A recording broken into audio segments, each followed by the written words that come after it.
Umanga. Welcome to the Champagne Rugby Podcast, coming to you from the Export Beer Garden studio. And what a time to be alive. It's me, Tony Lyall, joined with Sam Smith, who's draped in an All Blacks jersey. Go the boys! Still in mourning. The best rugby team in the world, the All Blacks are. Well, that is not factually correct, but I like the vibe.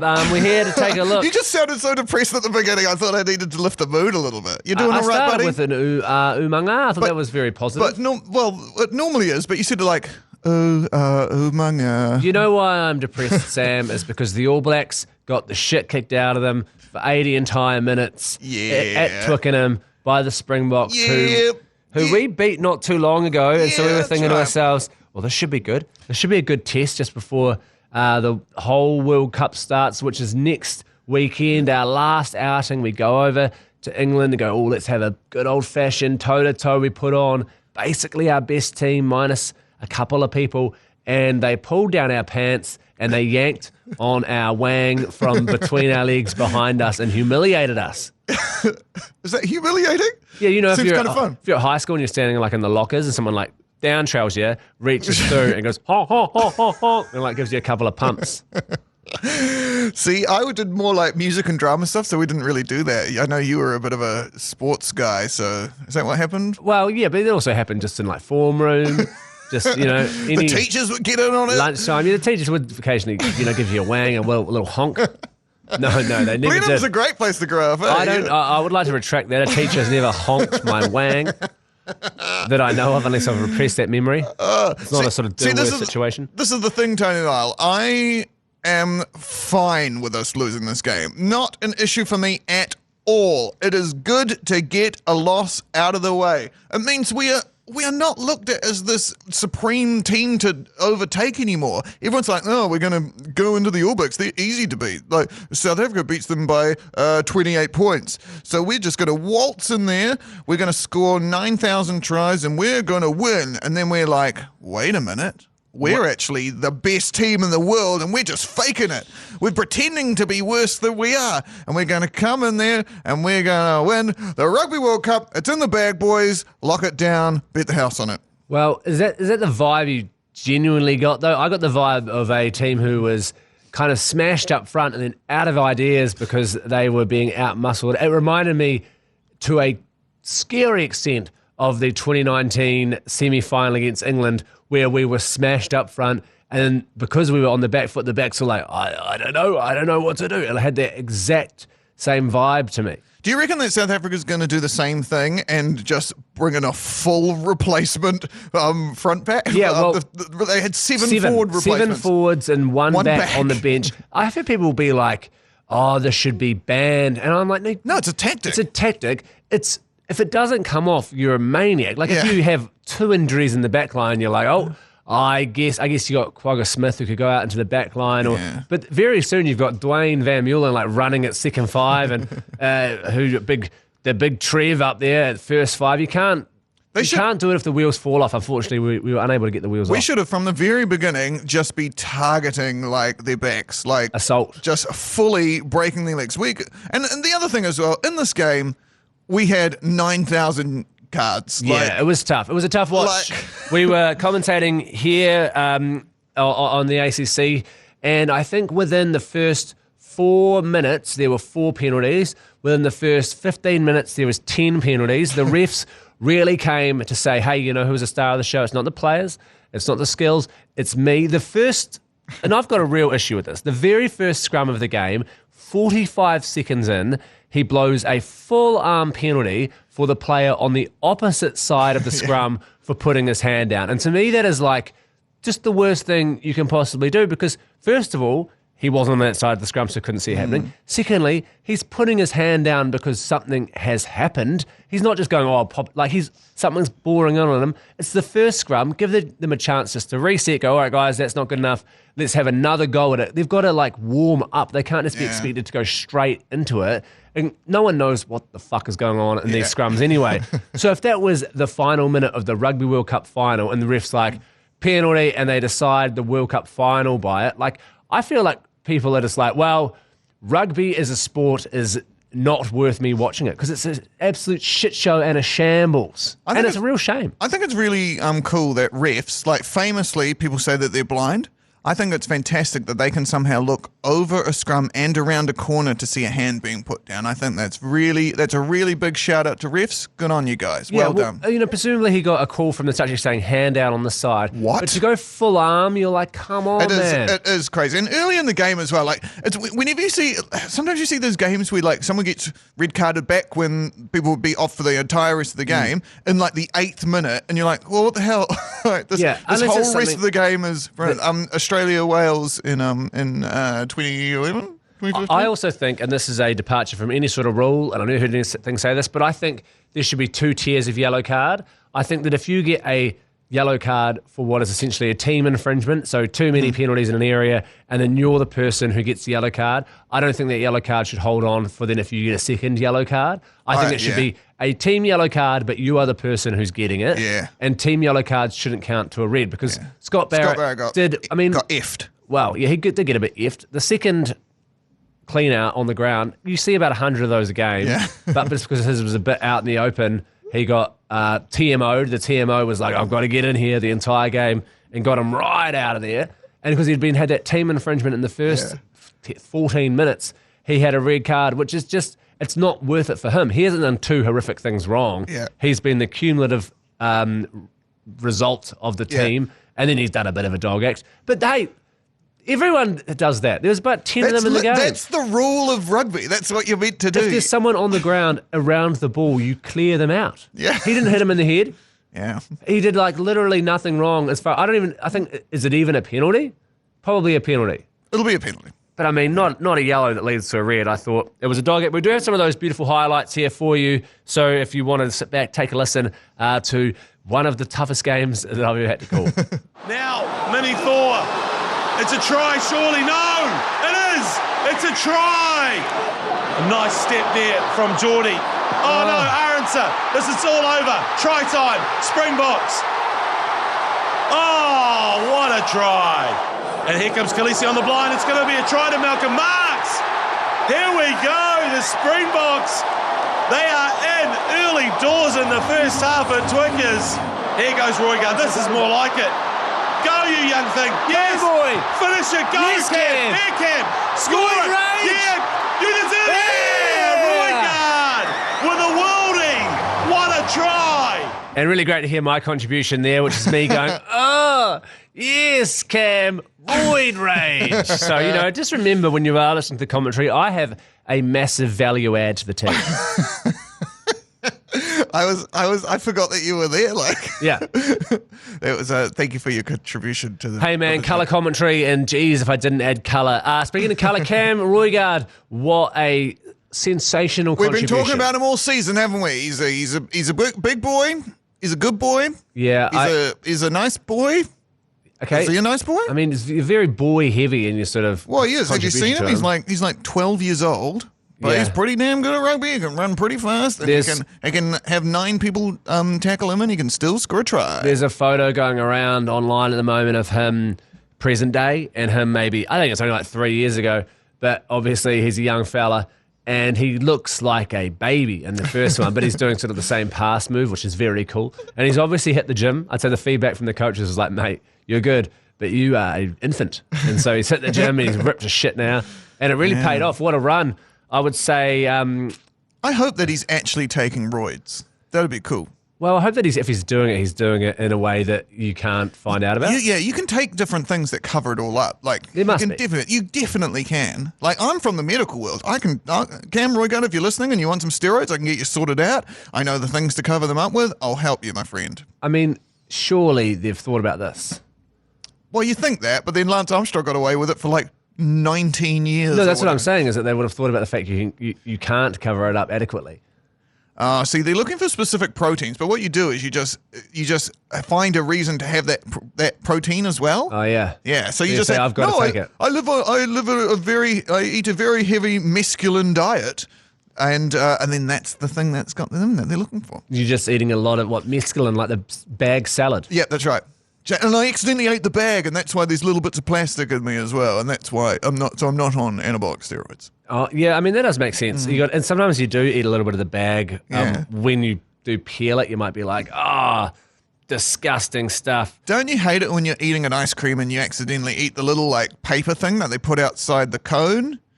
And it's like the little paper, little wee like extra cone bit that you hold. Yeah, sometimes you just take a bite of that. Just take a bite of that. I find that sometimes if they awful. wrap a tissue around the cone, if that gets a little bit wet, if there's some drippage, and then you bite into it and you end up eating, same thing as if you're eating a meat pie and you eat the brown bag. Yeah, I often, and I know this happens, I often eat the paper that your Subway sub gets wrapped in. Often. And I'm always trying not to, and it often happens. How are you off? Don't you unwrap it before you eat it? You eat it out of the thing. You like unpeel it. You unpeel it like a Turkish kebab. Yeah. That is not my style at all. Like, I unfold. You fully unwrap it and hold it like a sandwich. I get it nude. I get it completely nude, and then I pick it up like a sandwich and eat it that way. Oh. And I find that I am eating very little paper. See, I know what our difference is. I'm always on the go. I'm out walking. I got shit to do. You're eating your lunch while walking? Yes. Sam, often do that. I happen to know you. You just aren't that busy. There's no way that you have to be walking while you're eating a sub. I'm so busy. You don't know me. I'm going from gig to gig. I'm going from work to work. But surely I'm just you out can for a stroll. take 10 minutes to yourself to sit down and eat a meal. Literally never. I've always got things to do. And how's it going for you, paper eater? Apart from the paper eating, it's really good. I'm doing really well for That's myself. good to hear. But apart from the paper reading aside, Yeah. it's pretty good. Yeah, that's right. Yeah, it's pretty good at the moment. Well, I do appreciate that. How are you at the moment, pal? You all right? Yeah, I'm pretty good.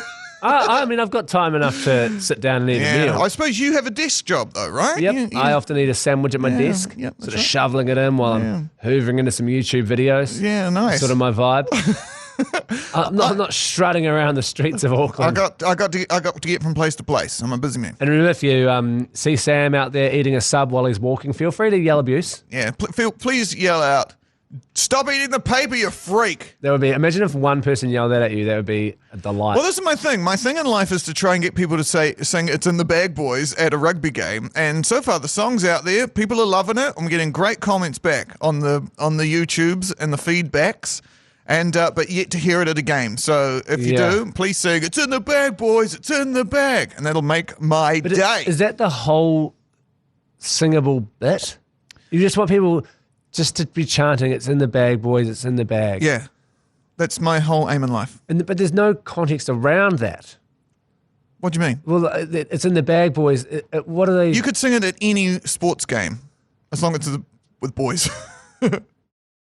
So not a sort of gender neutral term, which is, that might sting you these days. Oh yeah, could do. Yep. But it's kind of, we wrote the song for this current year's Rugby World Cup, so You wrote it for this current year. Yeah. This year. yeah, for 2023, yeah. So it hasn't been released in any form before now. Oh no, I did write it 2 years ago, but with the idea of it being ready for this Rugby World right, Cup so it's nice and 2023. It's in fresh. the bag, boys. It's in the bag. Well, if you are going to France, feel free to give it a yell. Please do. If we're here at any stage, we're very excited. I will personally hug and kiss you. I will give you anything you want. Or the opposite of that, if you'd prefer. Both, Oh yes, yeah, of course, with consent, of course. Both are rewards, I think. Yeah. Hey, speaking of France, Oh the my Rugby World gosh, Cup is Tony Lyall! It's so close, and I'm starting to think that this game might be just the tonic for the All Blacks. You sort of mentioned Exactly it. We mentioned right. it a lot last week. The fact that a wee loss here could be just what the boys need. Maybe they did it on purpose to lull the South Africans into a false sense of security, do a bit of a honey trap, say, hey, you've got us guys, and now everyone's sort of riding off the All Blacks, even just to give them a bit of a break, to say, hey, take the mental pressure off. You're not on a winning streak anymore. You're not going to have to win every single game this year up until the Rugby World Cup final. Wipe the slate clean and start again. Well, what we've got the next time we play is against France in France. So we're coming in with a oh my god, we've got to win this. We are desperate to win this. This is sort of the hardest game in our pool. Well, it definitely is completely. And so if we come into this fresh, we upset the French at home. The French have never won an opening game. Is that true? No, I'm feeling I like think it they've could be lost true. a bunch of opening games in 2007, 2003, and then back. I think they even lost to Tonga in 2011. Yes. So I hey, think that's if we can dethrone the French at home, great start because fuck the French. Those guys are assholes. Wow. Every single French person is an asshole, and that is a fact. Okay, it's an interesting opinion you have there. And then we get to phone it in a bit while we play all the other people in our teams. Yeah, well, that's my other worry, to be honest, is I think that it wouldn't have hurt this particular All Black side to be in a bit of a tougher pool. If we were to have another game that was pretty tough. But you're never going to, like in Rugby World Cup, the format of that. Incorrect. The top 5 teams of this Rugby World Cup are in the same 2 pools. The Scotland are 5th in the world. Yeah, but that's what I'm saying. Like we are playing. You'll always be playing one person. It's Pool C, the one with Australia and Fiji and England. Precisely. So Wales, there are pools where there's more than one easy game. Yeah. More than one tough game. So we only have this super tough game, and then it's pretty much easy the way we cruising. have it first, I think, is a bit of a. You're not sort of building through. Pool B, South Africa, Ireland, Scotland. Those teams are all in the top 5 teams in the world. There's going to be some really hard games, and let's not forget Tonga is in that pool as well. Yeah. Who are certainly going to. They could trouble you if you catch them on a particularly good day. Fiji famously beat England on the weekend. So cool. In an undersold Twickenham in your fucking face, England. The All Blacks sold out Twickenham, and the England team couldn't even sell out their own stadium. In your fucking face, England. In your fucking face. I think they're really feeling it in their fucking faces. Oh, it just makes me very happy to see that. So that got me very excited. Yeah. Man. Man. I'm a little, I don't know. And Samoa pushing Ireland is huge. Yeah, it was a true thing of beauty, really. That means, like, the way it works for the All Blacks is we either finish top of the pool. Basically, if we beat France, we'll be top of the pool. Yep. If we lose to France, we'll be second in the pool. And full credit to all the other people in Italy, Uruguay, and Namibia. Yeah. 3 teams we've literally never lost against ever in the entire world. Yeah, it would seem unlikely. So we will then play the people in Pool B. Correct. So if we come second, we'll play the person in Pool B, which will either be South Africa or Ireland. Or Scotland. It could be any of those ones. Man, it's surely Ireland are going to be there. But then they were pushed by Samoa. They really were. It's all up in the air right now. It is all up in the air, and I think Ireland, a great South Africa, obviously just beat the shit out of us. So you'd have to say they're favourites of that pool, and then Scotland and Ireland scrapping it out. That second team. Scotland, who knows? It could be their year. If Scotland were to get through that, and then to maybe face France in the quarterfinal, you never know. They could get through that, and then they'd be facing maybe either Aussie, Wales, England, Argentina in a semi-final. This could be Scotland's year to make a final of the Rugby World Cup. Scotland-New Zealand final. And wouldn't that be would be absolute... incredible. I would be ancestrally very happy. I thought you said incestually. I mean, incestually very happy as well. I mean, I know that my wife and I, we sort of traced our roots back to Scotland. We're both Scottish. And it went back, and we got started getting quite close geographically, and we thought, hey, we should stop looking. That's a good one. I don't think there's any good's going to come out from finding out that we are blood relatives. Yeah, ignorance, that cures incest. Well, the kids already exist, they aren't... Yeah, they can't get any more bungy. Yeah, well, I mean, I'm not sure if bungy is the word. Oh, yeah. Doctors. Are you sure that you're a medical professional? I am, yeah. I'm technically a doctor, but that's the correct term they taught us at dentistry. So when people come into dentistry and you go, hey, the problem with your teeth is they're all bungy. They're looking a bit bungy. Let me smash it out with my whacker. That's right. And then you're like, what do you... Oh, sorry. I didn't know you went to dent school as well. Yeah. Those are perfect terms. Yeah, nice. The whacker, the slicer, the cutter, the stinger. The cutter, the jabber. The druggy. The druggy tube. The sledgehammer. There's one called a hatchet, which is quite a cool little one. You used to bevel the edges before you stick a composite filling in there. Oh, beveling the edges is one of my favourite parts of going to the dentist. It's great. I'm saying, oh, you did some good beveling there, and they say thank you. Or usually I'm saying, because you're all numb and they've got. You can always talk at the dentist. No, I see. This is interesting, Sam, because I'm always worried that you can't, because they've got, and I find it very frustrating. They've got their whole fist in your mouth. There's all sorts. That's not a dentist. There's all sorts of cotton buds in there. They've got something on your top, and then he'll be like, "So how's your day?" And you're like, "Hey, why would you ask me a question that I have to talk to?" The thing is, whenever they ask you a question like that, it'll be at a time where it's safe to do so. And quite often, I would be like, "So yeah, what have you been up to?" And they'd be like, "Oh, okay." And you'd be like, "No, you can actually just talk." And they're like, I can just talk." But I'm also like, just finish. I've got a life outside of this dentist office. I get in and out, mate. I've got shit to do. I'm so busy now. I've got to eat a sub walking around. Very good callback. But no, like there are often things where you have to wait around for something to get mixed up or something to set or any of that. So you're just dicking around. Yeah, pretty much. On the if you're going to charge customer's someone, dollar. Yeah, if you're going to charge someone $500 or something, you've got to make it last longer than the 30 seconds it takes to do. Free dentistry for all, I say. This is the leading rugby dentistry podcast in the world. It really is. It certainly has become that. And we are going to take a quick break. We'll be back to have more chat about the Rugby World Cup. And maybe some more dentistry. Yeah, if you're lucky. You are back on the Champagne Rugby Podcast. And remember, you can catch all the coverage of the Rugby World Cup on iHeartRadio and Radio Hodaki live. For all the info, text rugby to 3236. That is all of the Rugby World Cup coming to you live from the ACC on iHeart and Radio Hodaki. And I'm very excited about that, jumping in for a couple of games there. And then I guess we'll see how we go during the latter stages of the tournament with how many more games there'll be. Hopefully more than just the one additional game. I'm thinking the All Blacks are going to go deep into this World Cup is my genuine prediction. I think they're going to go deep. The way that it sort of looks to me, and we sort of mentioned it earlier, is that the Springboks All Blacks quarterfinal, if that's the quarterfinal, then all bets are off, and whoever wins that, I think, will win the Rugby World Cup. I think the All Blacks will win the Rugby World Cup by 80 points to 0 in the final. Sam, and this is why your input is often not valued, is we're looking for some, brilliant, informative this is decision, and you're saying 80 points. But hey, when it happens, I'm going to look like an absolute genius. I've never seen it happen in one of your large points. I did. I got one once, and it was a Crusaders game. No, you didn't. It was like 64-0. I remember it. It was one of the greatest days of my life. But seriously, like I think the game against France is going to be close because France is real good at the moment. I think the All Blacks will win that. I just get the feeling that South Africa is going to top Pool B. I think they're going to beat Ireland, which means that we will, and if we beat France as well, we'll be playing Ireland in the quarterfinals. I think Ireland will lose that quarterfinal, and I know that's big because they're really good at the moment. But I think that's what happened last World Cup as well. I think we've been stung by them so much. Ireland have never won a knockout match at Rugby World Cups throughout history. Oh, good stat! And this is their chance to take the whole thing by storm. And I think they're going to meet a very passionate, riled up All Blacks team who will knock them down by 80 points to 0. You heard it here it was first. Going good until that bit came up again.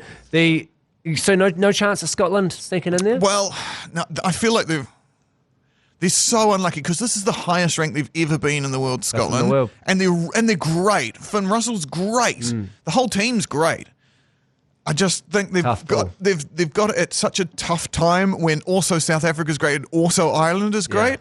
I think the good thing, and this does go almost directly against my earlier sentiment of wishing we had some harder games, will be having some absolute games where they're bashing the shit out of each other in their pools. So when they get to that quarterfinal, when they get to the semi-final, when they get to the final, maybe that's when it will be taken out of them, and they'll be a bit more knackered. They've had harder games, a bit more bruised bodies, maybe some injuries. I mean, obviously you don't want to wish injuries on anyone, but if there's a few. I wish injuries tears on everyone that is not the All Blacks. But, I want them to all die. It's bad juju. All the way to death? All the way to death. Okay. So go the boys. I do think, seriously, we get upsets at Rugby World Cups. Japan beats South Africa. Yeah. We get crazy things like that happening. We're definitely going to get a few of those. Was it Uruguay that won a game against Fiji, was it? Uruguay. It was one of the best games of all time. The Japan upset, if it's on, could be England. And England didn't make it out of the pool in their own World Cup all those years ago, which is always in your fucking face, England. In your face. It's just so good. So, who knows? Something like that could happen again if Argentina were to beat England and then maybe Japan. That would be very humorous. I don't know why. There's just something funny about seeing England lose. Yeah, and the other thing as well is Argentina always so good in World Cup years. Yeah. They always play head and shoulders above what you. I don't mean to play them down as well, because they're a great side, especially with Checker around. He's a beast. Check it out. He is like a magical magician man who makes things happen. Did you call him a beast? I did call him a beast, and then I kind of regretted saying it. Seems hurtful. Well, he's a beast. He's a big fucking freak. Normally they use beast for like prop forwards or people from Blenheim. Yeah. And or the who's the guy from the Chase? Oh yeah, that guy from the Chase who now slimmed down. He's less of a beast now. Yeah, and now they're like, hey, you're the beast, and he's like, oh, I just prefer to be called Jeff or whatever his name is. What is his name? I've no idea. Can we look that up? The beast from the Chase. He also dates his cousin, remember? He dates his cousin? That's a bit beasty. That is. Okay, we're back. No, yeah, it's borderline beasty. Is that true? He dates his cousin? No, it is. He, is it like first he made media with it as well. They are related. I am just looking it up now. Oh, I hear Tony and his wife are related as well. Incredible His stuff. name is Mark Andrew Labbit. And Mark dates his cousin, hey, Nanai Mahuta as well, member of the New Zealand government, also married to a cousin. Really? First cousin, yeah. First cousin? Yeah. You got to get in there. Gosh. Hey, when the getting's good, it's not illegal. See, that seems like it should be illegal. It's illegal to marry your granddad. If you're worried Obviously. about that.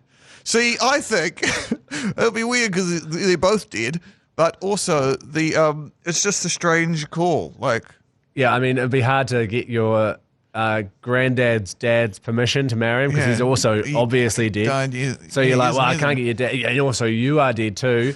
So who do I ask here? I can't ask even you to marry me, let alone your dad if it's okay to marry you. So, I love the idea of being walked down the aisle by a zombie, though. That's cool. Oh, I was sort of thinking you just carry an urn down. Oh, yeah, There'd be that's an urn nice. walking you down, an urn sitting in Yeah. front of you as well. Yeah, it's cool. But that's illegal, unfortunately, if you're keen, Sam. So you can't do that. I'm already married, unfortunately. To your dad?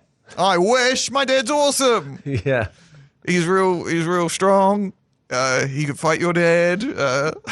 My favorite thing that's from primary school is people saying that their dad was a policeman and so they'll arrest you. Yeah. Just like the police can like roll around and just arrest kids. That's cool.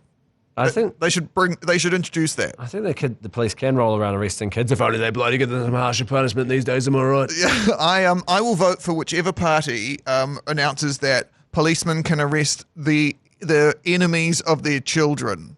Does that make sense? Yeah. Their classmates of their children who are being a bit scrappy or maybe a bit annoying. I reckon policemen should be allowed to arrest those because it's funny. We need more funny crimes that you can commit. I vote for a party, when they're like, oh, it's a lolly scramble. But I'm like, hey, how about do a lolly scramble? Literal lolly scramble. They're like, well, I want to get lollies, Macintoshes, Yeah. maybe some Mr. W's. We're going to throw them off a building. What's a Mr. W? It's like a long jelly snake covered in sugar. Those are like sour snakes, I would call Yeah, those. yeah. I think they used to be called Mr. W's. Why are they called- Maybe that's lapsed. I've never heard Mr. W's called that ever before. Well, bring it up. They used to be called Mr. W's. I don't know. Well, shout out to Adam as well. Really doing the big research here for this rugby podcast. yeah, I We're forgot talking that. about incest. We're talking about jelly snakes. Were we? Yeah, you were. You brought it up. Japan lost to Fiji, by the way, in their recent game. We're talking about Fiji. Japan doing some upsets. Well, I think it's not Japan losing to Fiji. I think it's Fiji being awesome. Yeah, and I mean, Fiji are the smashing Samoa it. game on the weekend where they very, very nearly beat Ireland, I'd say they had it. I mean, to use your phrase, they almost had it in the bag, boys. There was 2 penalties in the last couple of minutes. And Lima Sopoanga, who I love, Yeah, and it was so Highlanders, good to shout see out. him back out there. I got like a little pang in my heart of like, he could probably still be floating around the All Blacks. But he unfortunately kicked it dead. And then so that was kicked back and they got another penalty and then they duffed the line out drive 5 metres out. But those sort of things, if they'd gone slightly the other way, they could have won that game and they could do the same thing in the World Cup. Admittedly, Ireland, probably in the same mode that the All Blacks were with. This is a bit of a warm-up and we're just trying to get some combinations together. It doesn't really, who gives a shit if we lose? Yeah. I reckon it's people practicing the things they need to practice for their actual game. So the All Blacks would have been practicing things to get ready for the France game, which is completely different from the way that South Africa plays. And so that's not too much of a big deal. England would have been doing things to get ready for whoever they're playing first or whatever big game they're targeting.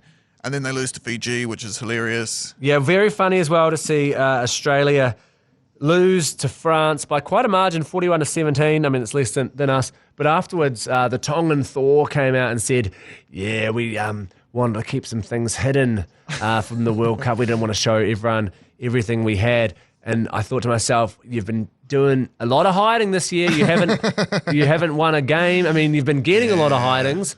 I think at some stage you have to show people what you have. Otherwise, you can't get knocked out of the World Cup and be like, yeah, well, at least they don't know what we've got up our sleeve. No one knows how good we are, how good we could be. Yeah.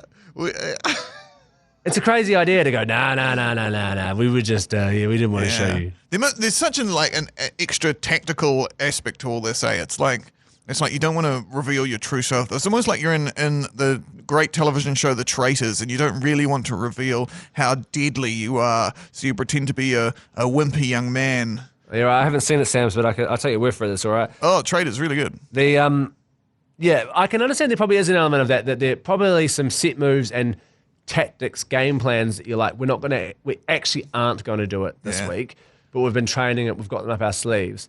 But you would hope that it wasn't enough that you'd lose a game by 24 points, that you'd still be able to hang in there without showing them your master plan. Totally. And the isn't that the thing that Japan did for that South Africa game? They sort of came up with this amazing plan 2 years out, and they just started building it up, working towards that individual game, and then it all paid off and turned out to be just absolute brilliant. In the corner.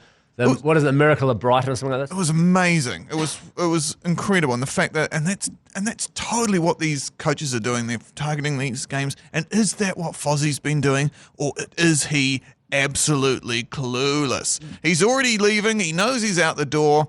Does he just want to drive the All Blacks into the ground? No, he'll be wanting to leave. Obviously, no, but more for more detail. He'll be wanting to walk out with a big "I told you so," flipping the fingers at everyone else, saying, "I know better than all of you. Scott Robinson, eat my shit. Yeah. Look, I should have been here all along. You had no faith in me. Sack the board.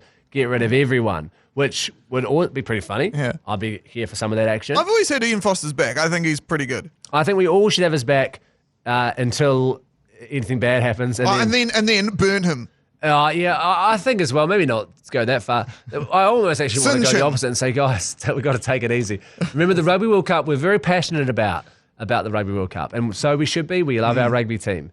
But we should also just take it easy if anything bad happens. Disagree. If anything bad happens, riot in the streets. I'll be there. It's in the bag, boys. We'll sing it as loud as we can. What if we lose? Yeah, I know. That didn't quite make sense, but I just want to hear other people sing the song apart from me just by myself in my house. Why don't you record yourself singing it and play it out in the car? Get a megaphone or something. That's a great idea. Yeah. I could drive around like those people, because I don't drive. I'll go on the bus. I'll go on the bus and I'll blast out It's in the Bag, boys. I'm sure that's what everyone else on the bus wants to hear. Is a man eating a Subway, blasting out a song that I wouldn't no eat one's my ever Subway heard. on the bus. I've got to save something for walking. It's a pretty good time to eat a Subway. It's better to eat it on a You know what's a better way? You said it at the same Did time. I do the same? In the Subway, yeah. Nice. It's good. It's good stuff. See, I was about to pull out of saying it because I thought it was too shit, but then you started saying it, so that's why we're friends. You jumped on in there.